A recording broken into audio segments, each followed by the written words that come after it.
الحمد لله نحمده ونستعينه ونستغفره ونعوذ بالله من شرور أنفسنا ومن سيئات أعمالنا من يهده الله فلا مضل له ومن يضلل فلا هادي له أشهد أن لا إله إلا الله وحده لا شريك له وأشهد أن محمدا عبده ورسوله اللهم صل على محمد وعلى آل محمد كما صليت على آل إبراهيم وبارك على محمد وعلى آل محمد كما باركت على آل إبراهيم إنك حميد مجيد يا أيها الذين آمنوا اتقوا الله حق تقاته ولا تموتن إلا وأنتم مسلمون يا أيها الناس اتقوا ربكم الذي خلقكم من نفس واحدة وخلق منها زوجها وبث منهما رجالا كثيرا ونساء واتقوا الله الذي تساءلون به والأرحام إن الله كان عليكم رقيبا يا أيها الذين آمنوا اتقوا الله وقولوا قولا سديدا يصلح لكم أعمالكم ويغفر لكم ذنوبكم ومن يطع الله ورسوله فقد فاز فوزا عظيما أما بعد فإن أصدق الحديث كتاب الله وخير الهدي هدي محمد صلى الله عليه وسلم وشر الأمور محدثاتها وكل محدثة بدعة أما بعد. Jamaah sekalian, Bapak, Ibu, hadirin rahimakumullah. Pertama-tama kami sampaikan jazakumullah khairah kepada panitia yang telah berusaha dengan segenap kemampuannya untuk mengadakan kajian kita pada siang hari ini. Semoga Allah Subhanahu wa taala memberikan pahala yang berlipat ganda kepada mereka. Demikian pula tak lupa kepada takmir masjid Al-Ikhlas di Gondang, Sirapan, Masaran, Sragen yang telah memberikan tempat dan bantuannya. Kita ucapkan jazakumullahu khairah.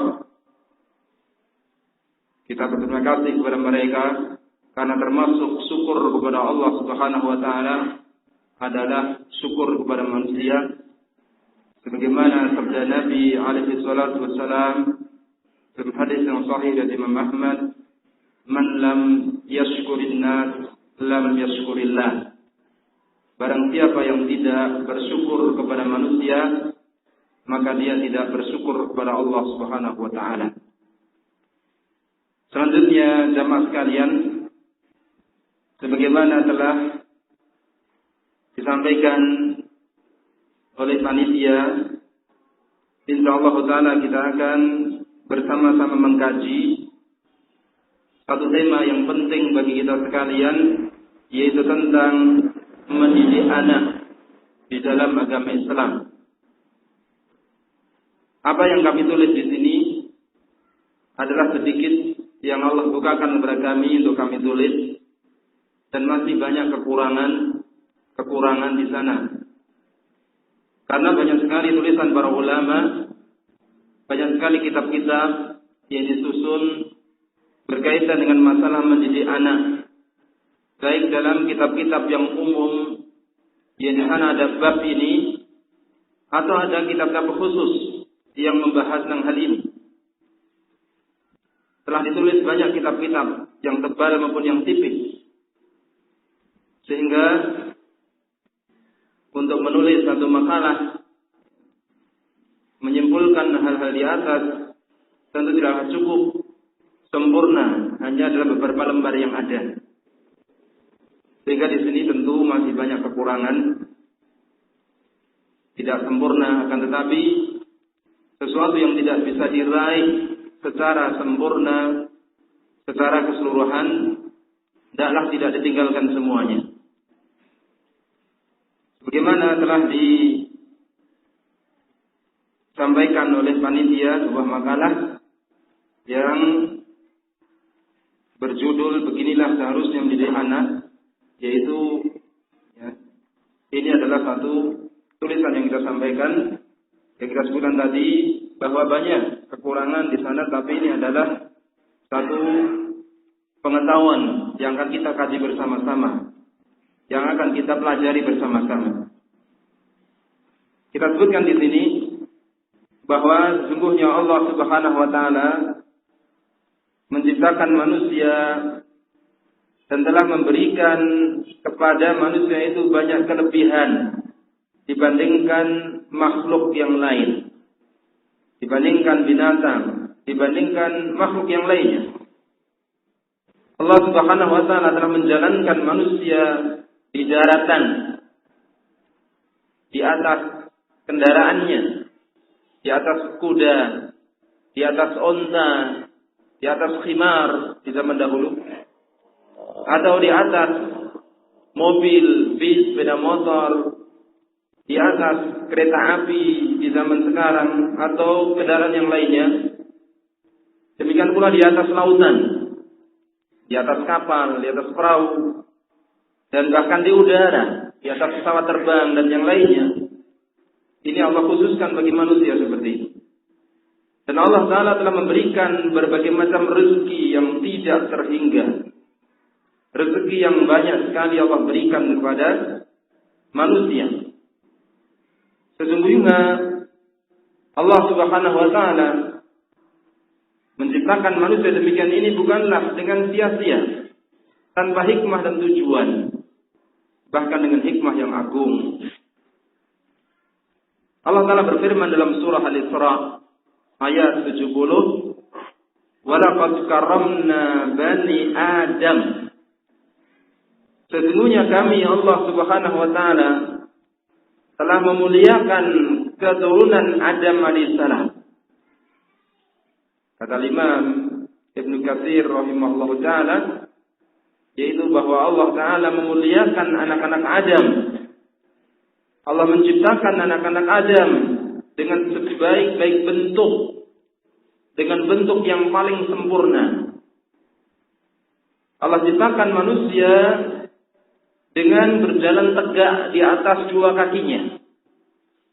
Kita lihat, selain manusia, binatang-binatang tidak ada yang tegak berjalan dengan di atas kedua kakinya. Hanya manusia yang bisa tegak berjalan di atas kedua kakinya. Demikian pula Allah jadikan manusia bisa memakan dengan tangannya. Adapun kebanyakan binatang makan dengan mulutnya langsung. Allah jadikan bagi manusia itu pandangan yang bisa melihat. Allah jadikan pendengaran yang bisa untuk mendengar. Allah berikan akal yang bisa untuk berpikir, yang dengan semuanya itu manusia bisa mengambil manfaat di dalam kehidupannya. Bisa memisah-misahkan perkara-perkara, mengetahui berbagai kebaikan-kebaikan dan perkara-perkara yang berbahaya, baik dalam perkara dunia maupun agamanya. Wa hamalnahum fil barri. Allah lanjutkan dalam ayat Al-Isra ayat 70, dan kami telah mengangkat manusia, menjalankan manusia di atas daratan, di atas kendaraannya. Wal bahri, demikian pula di atas lautan. Wa razaqnahum minat thayyibat, dan kami telah memberikan rezeki kepada manusia dengan rezeki yang baik-baik. Kita lihat makanan manusia, Masya Allah. Ada makanan-makanan nabati yang berasal dari tumbuh-tumbuhan yang tidak bisa kita hitung banyaknya. Demikian pula ada buah-buahan bagi manusia dengan beraneka macam ragamnya. Lihatlah bagaimana binatang, rumput dan selalu rumput.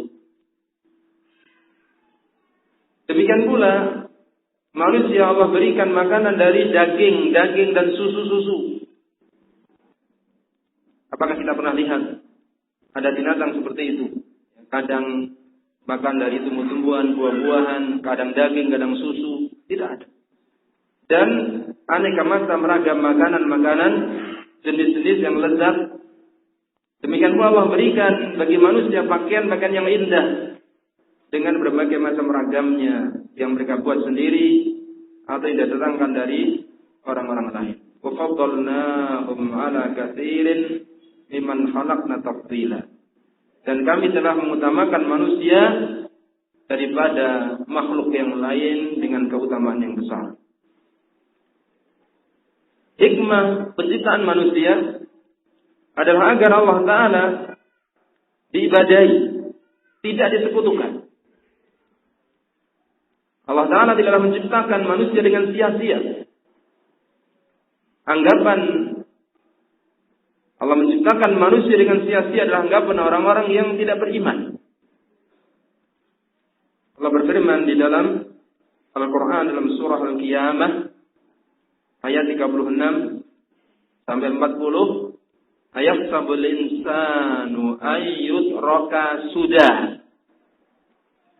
Apakah manusia itu mengira bahwa dia itu dibiarkan begitu saja?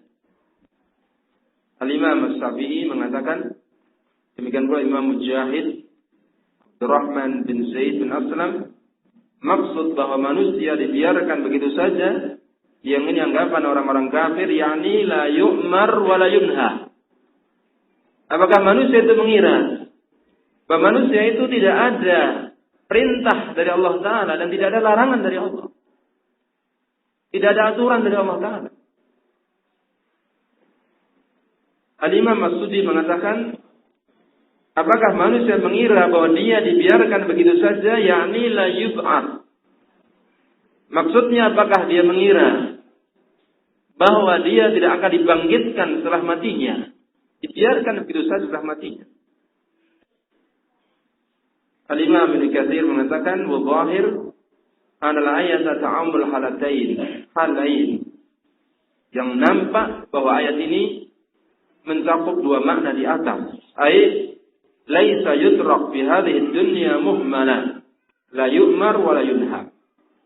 Yaitu bahwa manusia tidaklah dibiarkan di dunia begitu saja dengan tanpa diperintah dan tanpa dilarang. Wa la yutraku fi qabrihi sudda la yub'ats. Demikian pula manusia tidak dibiarkan begitu saja di kuburnya dengan tanpa dibangkitkan nantinya, bal huwa ma'murun manhiyun fid dunya. Bahkan manusia itu diperintah, dilarang di dunia ini, mahsyurun ilallahi fid daril akhirah, dan dia akan digiring, dikumpulkan di hadapan Allah Ta'ala pada hari kiamat. Demikian juga Allah Ta'ala memberikan cobaan-cobaan kepada manusia. Dengan kesenangan, dengan kesusahan. Semua adalah cobaan. Dan pada hari kiamat nanti Allah akan mengumpulkan manusia dan akan bertanya terhadap perbuatan mereka. Kemudian, di antara yang Allah perintahkan kepada manusia adalah supaya menjaga keturunan dengan baik. Menyelamatkan diri pribadi, keluarga, dan anak dari siksa api neraka. Ini di antara yang Allah perintahkan. Sebagaimana Allah sebutkan dalam kitab sucinya, dalam surah At-Tahrim, ayat yang ke-6. Dalam surah At-Tahrim, ayat yang ke-6. Allah Ta'ala berfirman, ya ayyuhalladzina amanu, wahai orang-orang yang beriman, anfusakum, jagalah diri kamu, wa ahlikum, demikian pula jagalah keluarga kamu, nara, dari api neraka. Wa quduhan nas wal hijarah, bahan bakar neraka itu adalah manusia dan batu. Alaiha malaikatun ghiladun syidad, penjaga-penjaga neraka itu adalah malaikat-malaikat yang kasar, yang keras. La ya'sunallaha ma amarahum. Allah, para malaikat tidak akan bermaksiat kepada Allah Ta'ala terhadap apa yang Allah perintahkan kepada mereka. Wa yaf'aluna ma yu'marun, dan mereka melakukan apa yang Allah perintahkan. Imam Ibnu Jarir at-Tabari rahimahullah taala mengatakan dalam kitab beliau dalam tafsir at-Tabari, dia mengatakan ya ayyuhalladzina saddaqullaha wa rasulahu qu anfusakum. Allah Ta'ala berfirman, wahai orang-orang yang membenarkan Allah dan Rasulnya, qu anfusakum, jagalah diri kamu. Yaqul, 'allimu ba'dukum ba'dha ma takuna bihi man tu'allimunahu an-nar. Yaitu, hendaklah sebagian kamu mengajar kepada sebagian yang lain perkara yang akan menjaga kamu dari siksa neraka. Wa tadfa'unaha 'anhu idza 'umila bihi. Demikian pula akan menolak siksa neraka dari kamu jika ilmu tersebut diajarkan. Min ta'atillah, yaitu ketaatan kepada Allah Ta'ala. Wa'malu bi ta'atillah, demikian pula hendaklah kamu melaksanakan ketaatan kepada Allah Subhanahu wa Ta'ala. Jadi awal ayat ini Allah mengatakan qu anfusakum, jagalah diri kamu dari siksa neraka. Al-Imam Ibnu Jarir mengatakan maksudnya adalah kamu taat kepada Allah Ta'ala, melaksanakan perintahnya, menjauhi larangannya. Ini butuh ilmu. Kemudian jagalah juga diri kamu, keluarga kamu, wa ahlikum, keluarga kamu, anakmu, istrimu, pegawaimu dari siksa api neraka. Ini dengan mengajarkan kepada mereka hal-hal yang akan menyelamatkan mereka dengan iman. Mengajarkan iman yang saleh, yang sahih. Mengajarkan amal yang salih. Mengajarkan ilmu yang bermanfaat. Ini yang akan menyelamatkan mereka. Oleh karena itulah Al-Imam Ibnu Jarir mengatakan wa'allimu ahlikum minal amal bi ta'atillah ma yakuna bihi anfusahum minan nar. Jagalah keluarga kamu dari siksa neraka, yaitu ajarkan kepada keluarga kamu amalan untuk mentaati Allah Ta'ala, yang dengan itu mereka akan selamat dari siksa api neraka. Ini diantara perintah Allah Subhanahu wa Ta'ala kepada orang-orang yang beriman. Karena kita tahu bahwa manusia hidup itu bergenerasi. Manusia hidup tidak selamanya bergenerasi.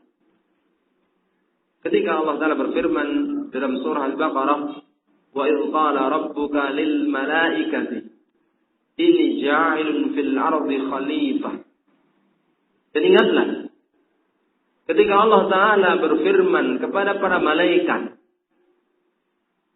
inni ja'ilun fil ardi khalifah, sesungguhnya aku akan menciptakan khalifah di muka bumi. Al-Imam Ibnu Katsir menyatakan bahwa maksud khalifah di muka bumi itu bukan Nabi Adam alaihissalam, tetapi manusia secara umum. Maka beliau mengatakan ai qaumun yakhlufu ba'dhuhu ba'dhan. Jadi maksud khalifah di sini adalah satu kaum, satu makhluk Allah Ta'ala yang sebagiannya akan menggantikan sebagian yang lain, yaitu satu makhluk yang hidup bergenerasi, yang saling digantikan oleh yang lain. Kita hidup satu zaman, nanti diganti oleh anak-anak kita. Anak-anak kita akan diganti oleh cucu-cucu kita. Begitu terusnya. Sebagaimana kita menggantikan bapak kita. Bapak kita menggantikan kakek-kakek kita. Begitu terusnya. Begitulah kehidupan. Tidak kekal di dunia ini. Oleh karena itulah, selain menjaga diri, Allah perintahkan juga untuk menjaga keturunan, mempersiapkan generasi penerus untuk beribadah kepada Allah Subhanahu wa Ta'ala, untuk memakmurkan bumi ini. Selanjutnya, karena ini merupakan satu tugas dari Allah Ta'ala, maka Allah akan meminta tanggung jawab. Allah akan meminta tanggung jawab. Sebagaimana di sini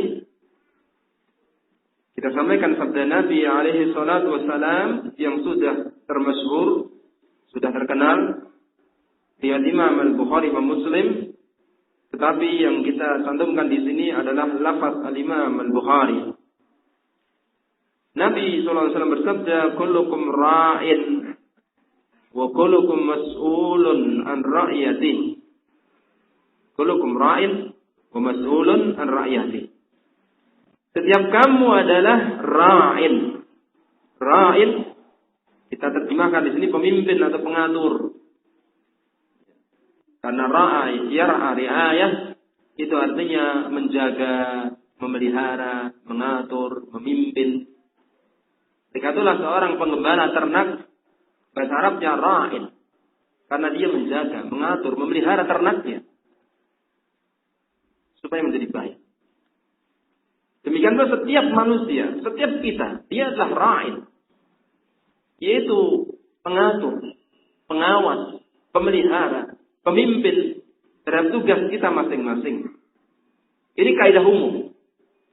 Kemudian perinciannya, contohnya, fal-imamu ra'in. Maka imam, itu kepala negara, dia itu ra'in, pemimpin, pengatur, pengawas, pemelihara terhadap tugasnya. Wa mas'ulun an ra'iyatihi, dan dia akan ditanya tentang apa yang dia pimpin.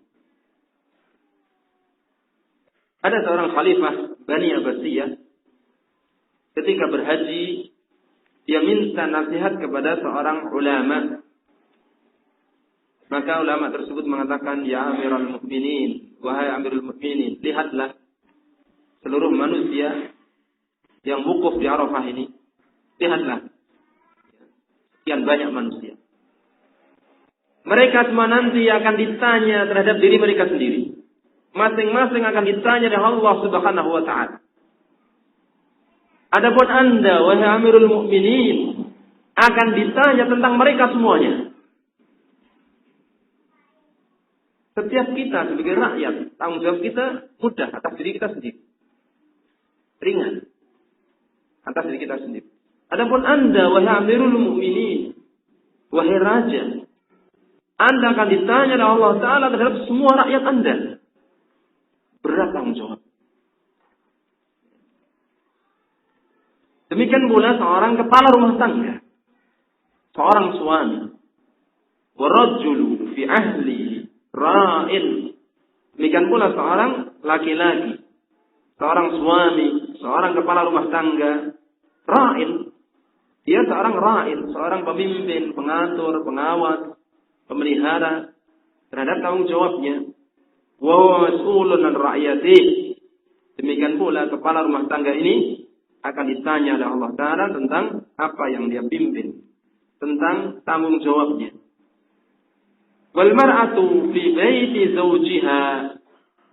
Demikian pula seorang wanita, seorang istri, seorang ibu rumah tangga pada rumah tangganya. Dia juga pemimpin, ra'iyatun, pemimpin, pengatur, pengawas. Wa hiya mas'ulatun an ra'iyatiha.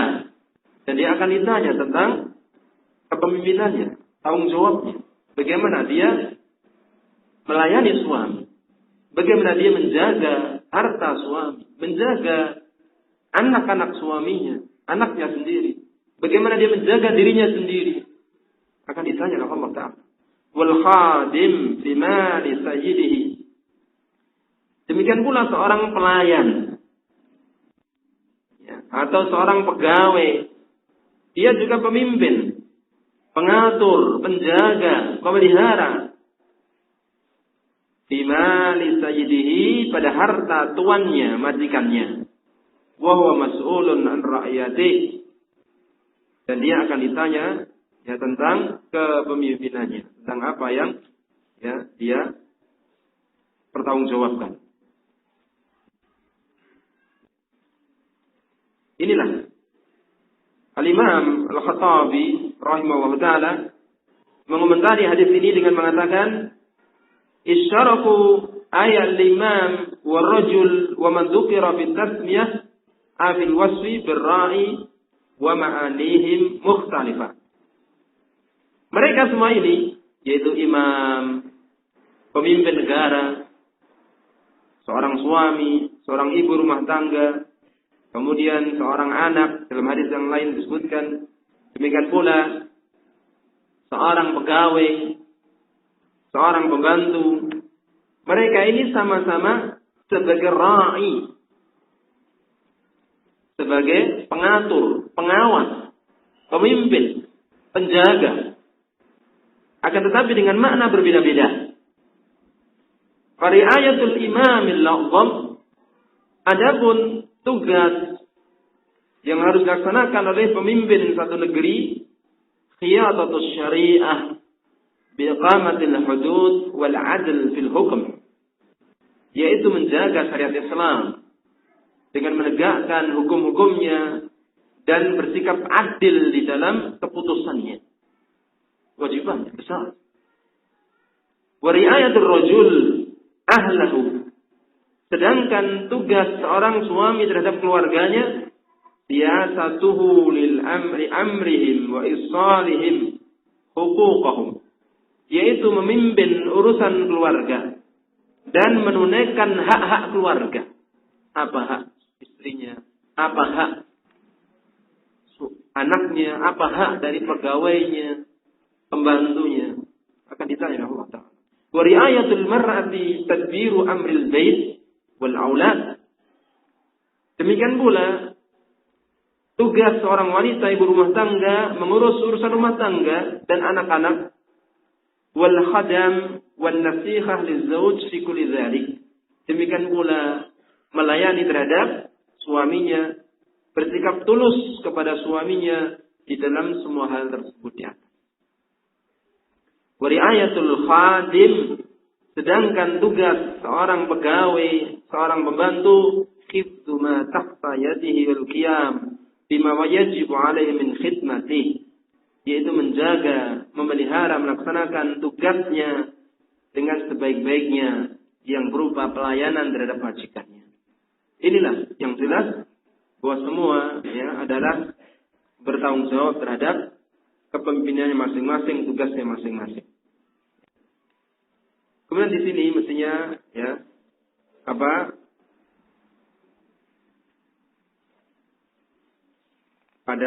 Arabnya ini ya, itu mestinya sampai pada an ra'iyatihi, jadi baris ya. Yang dua terakhir itu mestinya tidak ada. Di baris dua itu ya, dihilangkan. Jadi kita kurang teliti ya, di dalam menulis ini. Ya. Jadi untuk melihat pada halaman yang pertama itu dua baris Arab khat yang dari bawah dan atasnya, paling bawah dan atasnya itu mestinya tidak ada. Sehingga tidak kita terjemahkan dalam terjemahannya. Itu. Kemudian di sini kita nukilkan ya perkataan Syekh Jamal Abdul Rahman hafizahullah dalam kitab beliau Atfalul Muslimin, anak-anak kaum muslimin, kaifa rabbahum an-nabiyul amin, bagaimana Nabi Muhammad SAW mendidik mereka.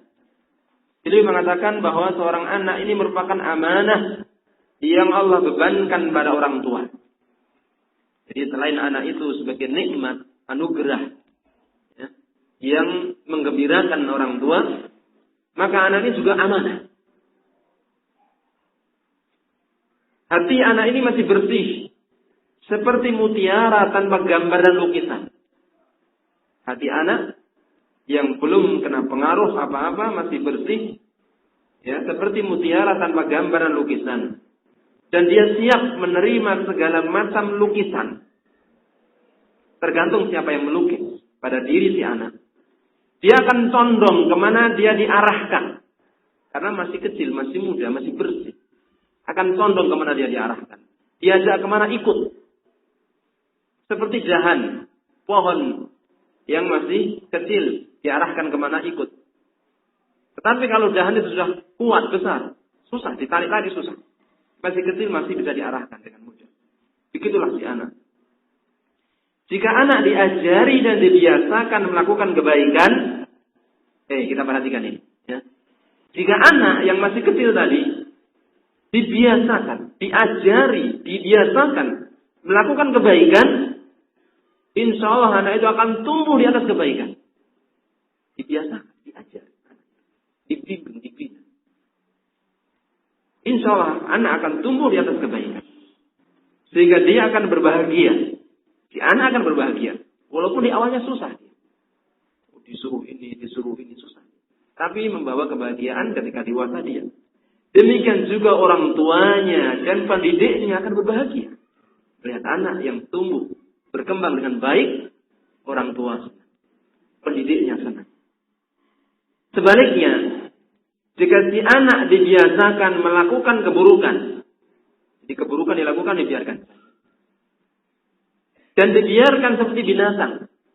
Tidak diurus, dibiarkan. Maka dia akan celaka dan sengsara ketika dewasanya.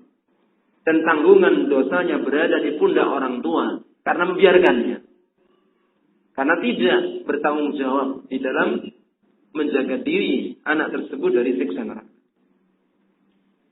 Kemudian Syekh melanjutkan, sesungguhnya pendidikan dan pembinaan anak bukanlah kebutuhan kemewahan. Ada kebutuhan primer, sekunder, tersier, kemewahan. Yang punya rumah harus dengan bentuk-bentuk yang indah, dengan lukisan-lukisan. Ini kemewahan. Seandainya nggak ada, nggak masalah. Dan pendidikan anak bukanlah kebutuhan kemewahan yang hanya dimiliki oleh orang-orang tertentu, orang khusus. Sebagian di zaman penjajahan. Di zaman penjajahan, pendidikan anak kan seperti kemewahan, ya. Yang bisa sekolah hanya anak bendoro, hanya anak temenggung umpamanya. Anak petani, pedagang nggak usah sekolah zaman dahulu. Bukan kebutuhan kemewahan, namun merupakan kebutuhan dasar yang wajib dilakukan untuk menjaga anak dari siksa neraka. Kebutuhan dasar, kebutuhan pokok primer. Bahkan sebagian ulama menyebutkan kebutuhan ini lebih penting daripada makan dan minum. Karena tanpa makan dan minum, manusia akan mati. Selesai hidupnya di dunia. Sengsara sementara. Tetapi akhirnya mati. Tetapi tanpa pendidikan yang baik, sehingga menjadi orang yang celaka di dunia dan di akhirat, menjadi orang yang kafir dan syirik, musyrik, celakanya selama-lamanya. Oleh karena itu, pengajaran dan pembinaan akan menghantarkan ke surga insyaallah ta'ala, sedangkan menelantarkannya berarti jalan ke neraka. Ini secara ghalib, secara umum demikian. Walaupun semua dengan takdir Allah subhanahu wa ta'ala. Sesungguhnya pendidikan dan pembinaan merupakan sebaik-baik hadiah yang diberikan orang tua kepada anak. Dan itu lebih baik daripada dunia dan seisinya. Orang tua kalau pergi biasa membawa hadiah, oleh-oleh. Ini kadang-kadang buah, kadang-kadang mainan, kadang-kadang apa yang nggak ada di kampungnya dibawakan. Anak senang. Tetapi hadiah yang paling baik, ya kata Syekh Jamal Abdurrahman Hafizahullah, yaitu pendidikan anak. Hadiah yang paling baik dari orang tua untuk anak.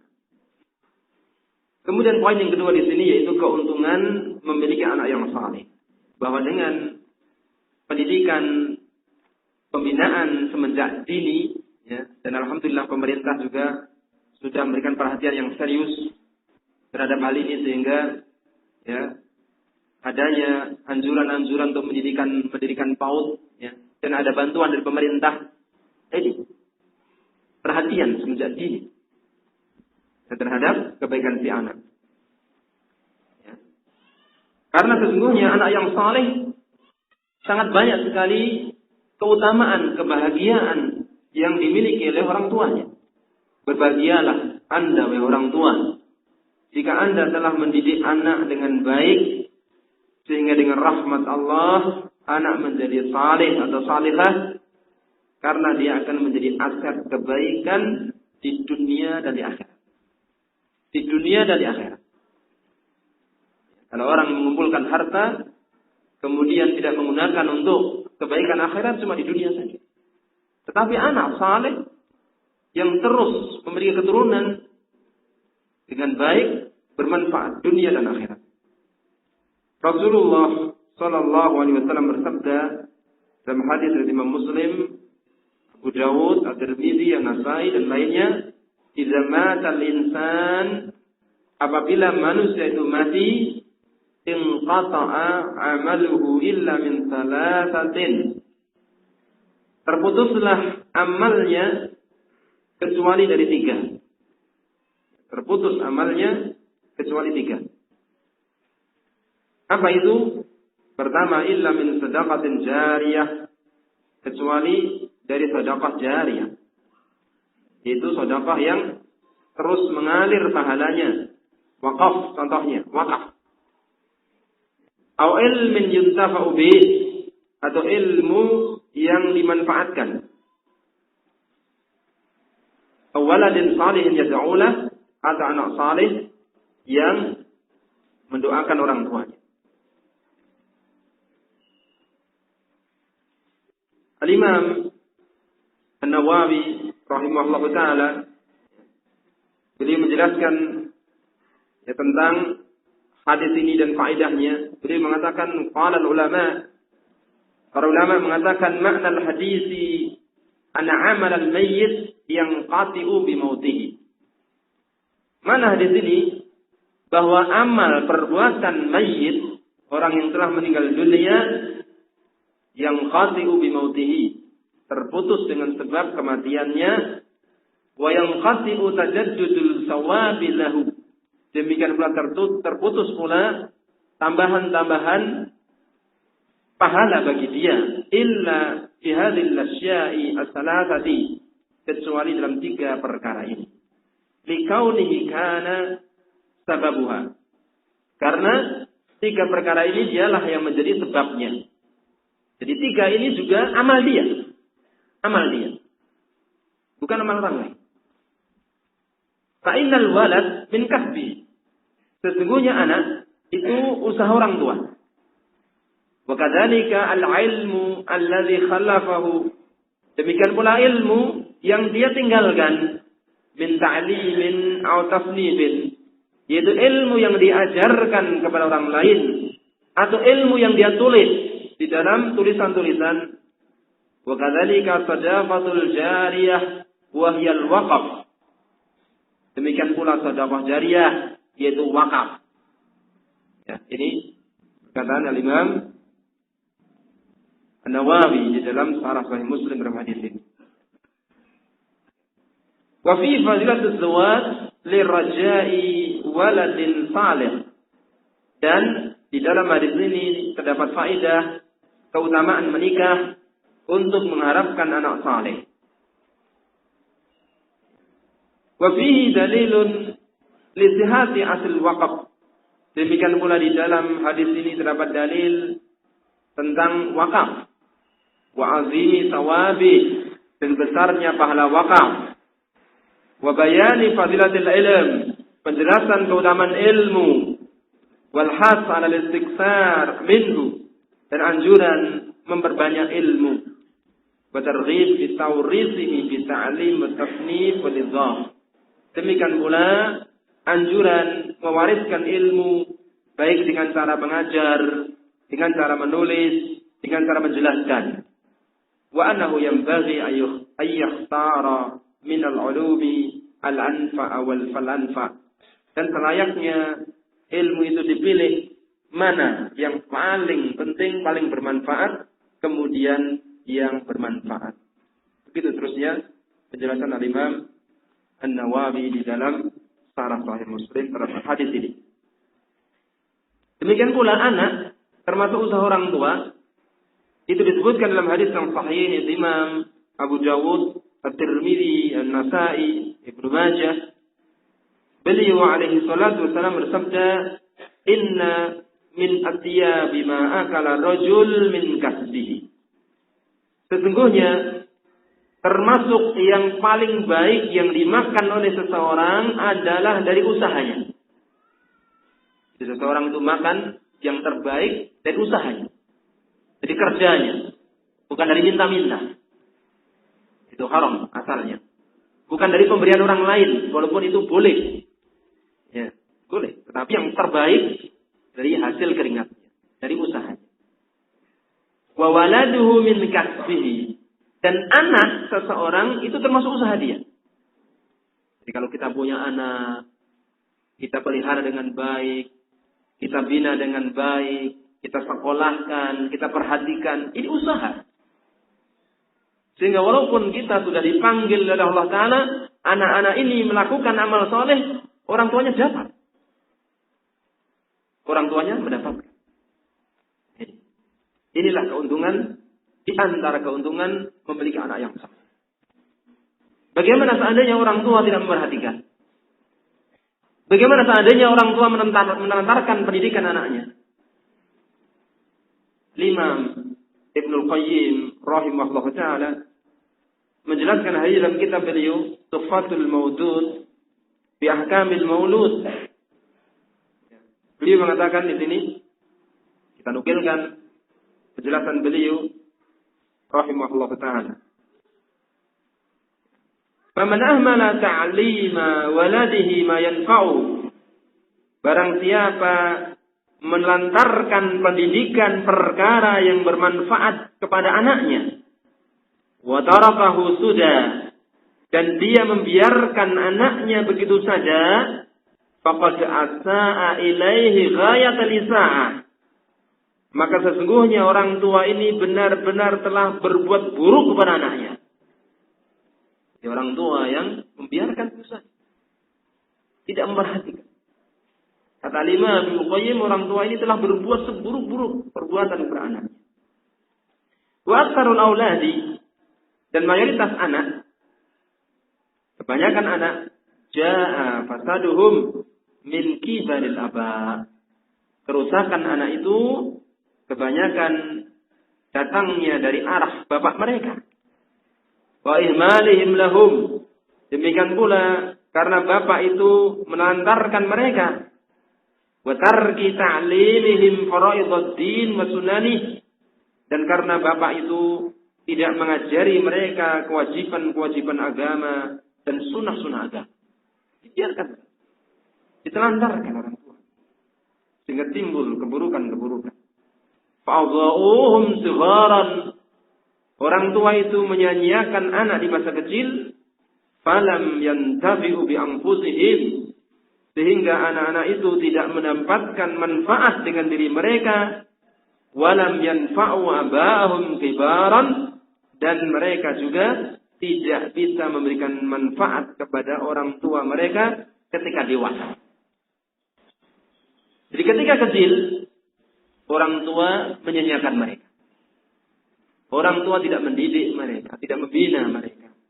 Sehingga ketika dewasa, anak ini tidak bisa mengambil manfaat dari diri sendiri. Untuk dirinya sendiri. Tidak berbuat hal-hal yang bermanfaat di dunia dan di akhirat. Tidak mau kerja. Maunya cuma main saja. Berbuat hal yang merusakkan dirinya, membahayakan dirinya. Walam yanfa'u abahum.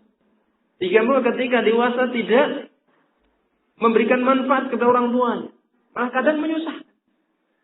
Menjadi anak yang durhaka. Alangkah susahnya punya anak. Jadi dia sejak kecil menjadi orang tua yang menjadi anak yang durhaka. Beberapa kali saya bertemu dengan orang tua yang ngelus jodoh. Sambat. Atau anakku sudah sejak kecil dibina, dipelihara, disekolahkan. Ada orang tua yang ngomong kepada saya. Anak saya itu Masya Allah. Masih kecil saya sekolahkan. Minta sepeda saya belikan. Menikah saya buatkan rumah. Setelah itu tidak tahu orang. Menyusahkan orang. Sampai saya kalau punya rumah lain saya mau pindah. Karena masih satu rumah, satu lingkungan. Saya mau pindah. Sabar. Jangan begitu nanti. Ini hati orang banyak tidak baik. Susahnya orang tua kalau punya anak. Imam Ibnu Qayyim mengatakan kama'ata ba'dhum waladah walal uquq. Sebagaimana pernah terjadi sebagian orang tua menegur anaknya atas sikap durhaka. Faqala ya abadi, maka si anak menjawab, "Wahai bapakku, innaka aqaqtani saghiran." engkau dahulu durhaka terhadapku di masa kecilku. Engkau tidak mengurusi aku. Engkau membiarkan aku saja. Tidak membinaku, mendidikku ketika aku kecil. Fa'aqabtuka kabiron. Maka aku pun durhaka kepadamu di masa dewasaku. Wada'tani walidan. Engkau menyanyiakan aku ketika kanak-kanak. Fa'adha'tuka syaikhan. Maka aku pun menyanyiakanmu ketika sudah tua. Walaupun ucapan si anak ini jangan ditiru. Jangan ditiru. Ya. Orang tua saya dahulu tidak mendidik saya dengan baik, ya biarlah dirasa kayak diri. Jangan. Anak durhaka, bagaimanapun juga dosa besar. Walaupun orang tua kita dahulu nggak mengurus kita dengan baik, tetap kita wajib berbakti. Karena hak mereka sebagai orang tua tidak hilang dengan sebab mereka tidak mengurusi kita dengan baik. Tetap mereka punya hak dihormati, dimuliakan, berbakti. Bahkan walaupun orang tua itu kafir, tetap ada hak birrul walidain. Ini.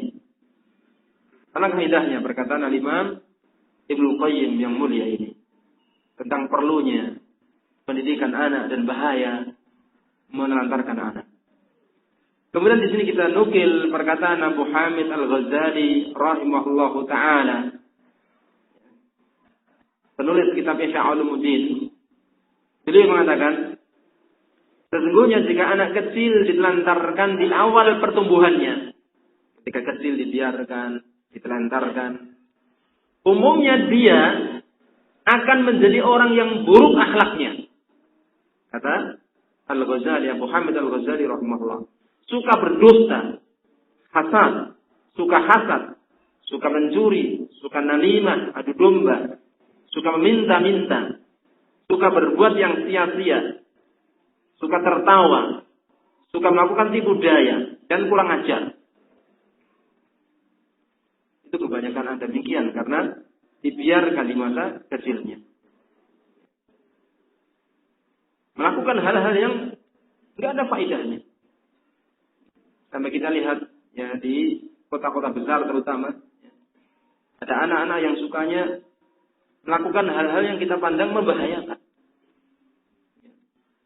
Kebut-kebutan dengan sepeda motor. Ya, bahkan pernah ya, di sebagian kota di Solo itu kita lihat menjadi kebiasaan ya, ngebut dengan sepeda motor itu bahkan sambil tidur. Ya. Bukan tangan yang megang setangnya, tapi kakinya yang memegang setangnya. Untuk apa dia cari seperti ini? Bahkan dengan ditonton mereka bergembira dan berbangga. Sampai demikian. Si anak yang tidak mengetahui hal-hal yang bermanfaat bagi diri, bahkan melakukan hal yang berbahaya bagi diri. Kemudian Abu Hamid Al-Ghazali rahimahullah mengatakan, semua itu hanyalah dicegah dengan pendidikan yang baik. Dengan pendidikan yang baik. Kemudian disibukkan di sekolah. Disibukkan dengan kegiatan-kegiatan yang positif, yang bermanfaat. Sehingga dia belajar Al-Quran. Belajar hadis-hadis pilihan. Belajar kisah-kisah orang-orang saleh. Dan keadaan orang-orang saleh.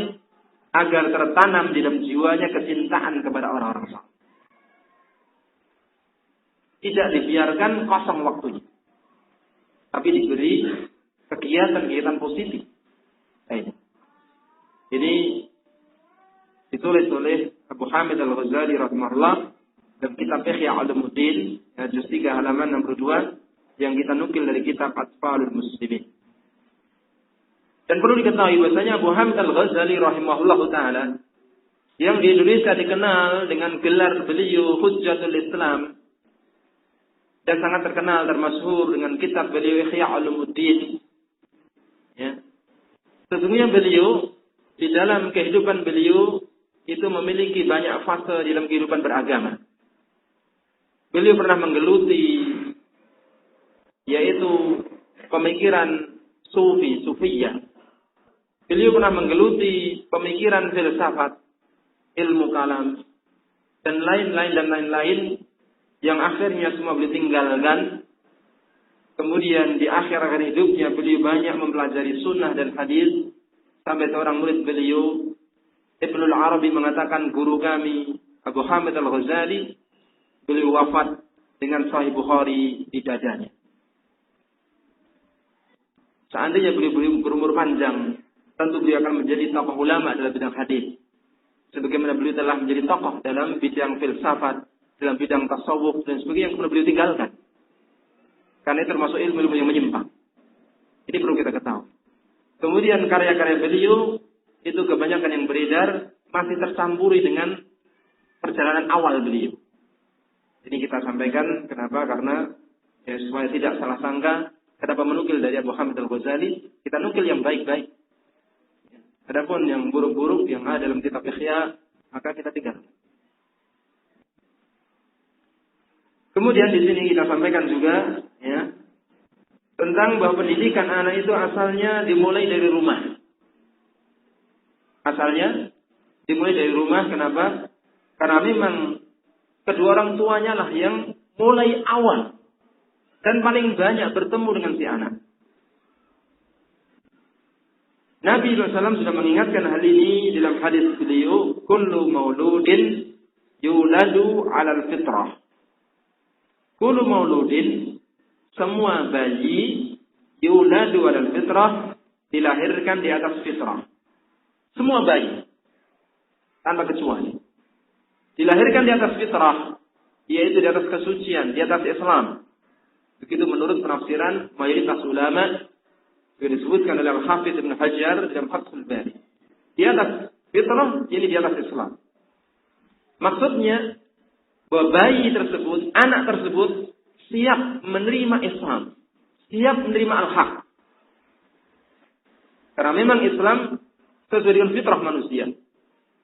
Sebagaimana firman Allah Ta'ala, fa'akim wajhaka lid-dini hanifah fitratallahi allati fataran nasa 'alaiha la tabdila li khalqillah dzalika dinul qayyim walakinna aktsaran nasi la ya'lamun. Dalam surah Ar-Rum ayat 30.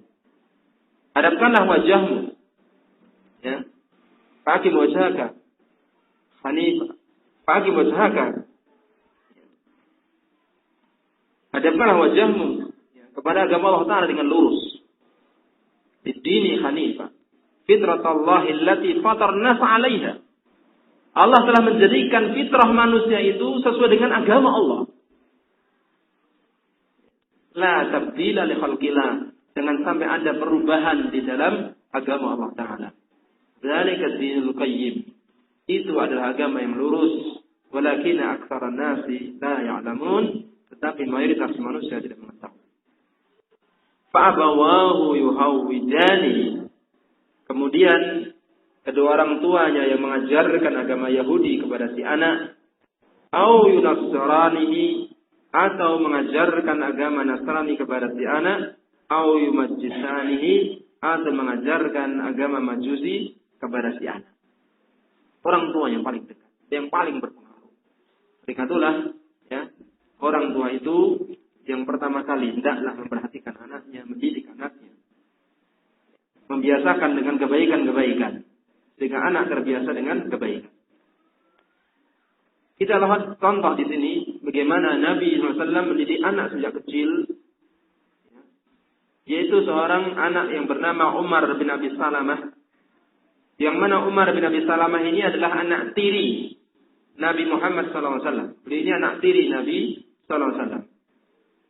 Jadi Umar bin Abi Salamah ini, ya, setelah bapaknya meninggal, Abu Salamah, kemudian ibunya Ummu Salamah dinikahi oleh Nabi SAW. Sehingga semenjak kecil ikut Nabi SAW. Beliau mengatakan, kuntu hulaman fi hajri Rasulillah sallallahu alaihi wasallam. Aku dahulu adalah seorang bocah di bawah pemeliharaan Rasulullah sallallahu alaihi wasallam. Jadi beliau sebagai anak tiri Nabi sallallahu alaihi wasallam. Wa kanat yadi tatisu fi safhah. Ketika makan, tanganku menggerayangi piring besar yang digunakan untuk makan bersama. Jadi safhah, ya, safhah adalah piring besar yang biasa orang makan bersama. Waktu itu Nabi makan bersama dengan si anak ini. Si anak ini menggerayangi kemana-mana, tangannya kemana-mana. Ya. Yang kelihatan menarik, dia ambil.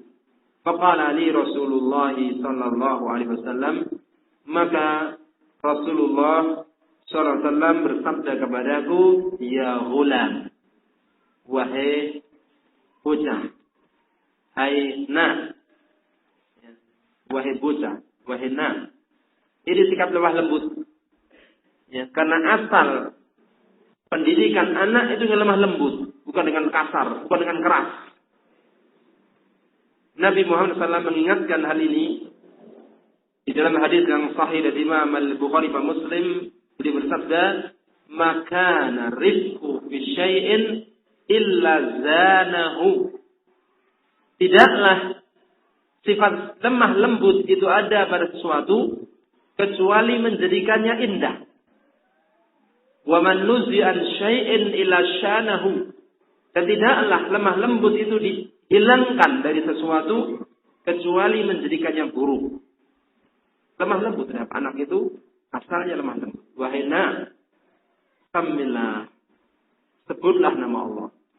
Kalau makan baca bismillah dulu. Wa qul biyaminik, makanlah dengan tangan kananmu. Wa qul mimma yalik, makanlah yang berada di dekatmu. Ini ada satu kalimat yang belum diterjemahkan. Fama zalat tilka i'mati ba'du. Bisa ditambahkan. Ada Arabnya tapi belum ada terjemahannya. Fama zalat tilka, maka terus menerus hal itu i'mati, cara makanku ba'du, setelah itu. Maka selalu hal itu menjadi cara makanku setelah diingatkan oleh Nabi alaihi salatu wassalam. Ini hadis dari Imam Al-Bukhari dan Muslim.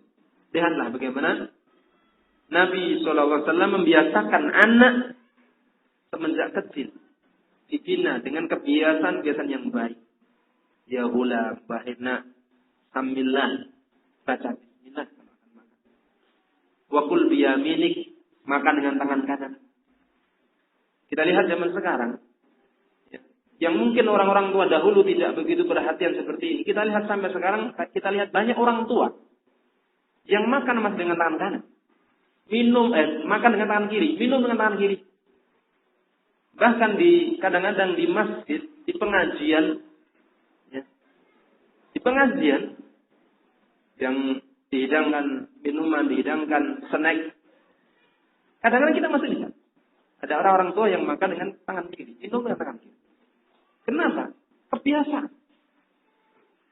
Sejak dahulu yang dia lakukan tidak ditegur, tidak diingatkan. Suatu ketika saya pernah ngisi kajian di Ngawi.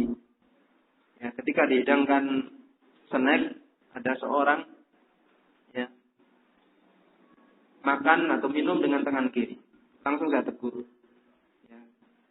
Kemudian dia bilang, saya itu terima kasih, Ustaz, katanya. Kemudian saya itu dia cerita, saya itu di pondok saya sebenarnya. Di pondok. Tapi sudah kebiasaannya seperti itu dulu itu enggak hilang-hilang. Alhamdulillah diingatkan. Lihatlah bagaimana orang yang jadi kebiasaan dia seperti itu terbawa.